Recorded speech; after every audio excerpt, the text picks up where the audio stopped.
পৃথিবীর প্রায় ৯-০ ছেলেদের জীবনে একটা সময় আসে, এক জাদুকরী অধ্যায়, যেখানে জীবন, বাস্তবতা আর স্বপ্ন তিনটি শব্দ নতুন করে অর্থ নিতে শুরু করে।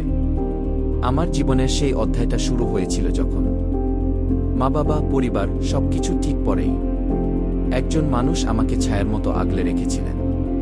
তিনি আমার চাচা, আমাদের প্রিয় সুহিন চাচা। তখন আমি বুঝতাম না জীবন মানে কি, বাস্তবতা কি। শুধু দেখতাম এই মানুষটা পরিবার পরিজন ছেড়ে সুদূর প্রবাসে পাড়ি জমিয়েছেন শুধুমাত্র জীবিকার তাগিদে। সময় চলল, আমি একটু একটু করে বড় হতে লাগলাম। জীবন তার বাস্তব রূপে ধরা দিল। রঙিন কল্পনা ছেড়ে মুখোমুখি হলাম কঠিন এক বাস্তবতা। হ্যাঁ, সে সময় বুঝেছি এই পৃথিবীতে একাকিত্ব, হতাশা আর সংগ্রাম ছেলেদের জীবনেরই অংশ। আর সেই জায়গায় দাঁড়িয়ে আমিও ছুঁয়ে ফেলেছিলাম পরাজয়ের দোরগোড়া। কিন্তু ঠিক তখনই চুপচাপ আমার জীবনে আবার ফিরে এলেন আপনি, চাচা। আপনার ছায়া, আপনার শক্তি, আপনার ভালোবাসা আমার হারিয়ে যাওয়া সাহস আবার ফিরিয়ে দিল। প্রবাসে থেকেও আপনি পাশে ছিলেন যখন ষড়যন্ত্র আর কষ্টে নিজেকে হারিয়ে ফেলতাম। আপনার একটা কথা, একটা খোঁজ আমাকে আবার দাঁড়াতে শিখিয়েছে।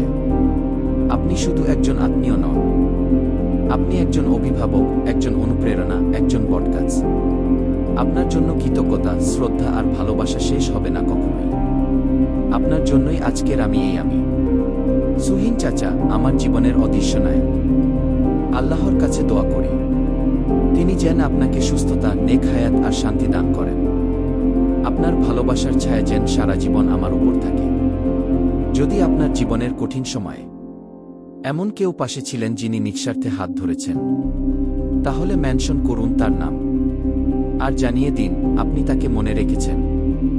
ভিডিওটি ভালো লাগলে লাইক, কমেন্ট আর শেয়ার করতে ভুলবেন না। আর এরকম বাস্তব গল্প পেতে থাকুন আলোর পথে যাত্রী এর সাথেই। ইউটিউবে দেখছেন?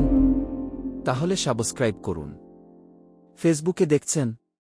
আমাদের পেজে ফলো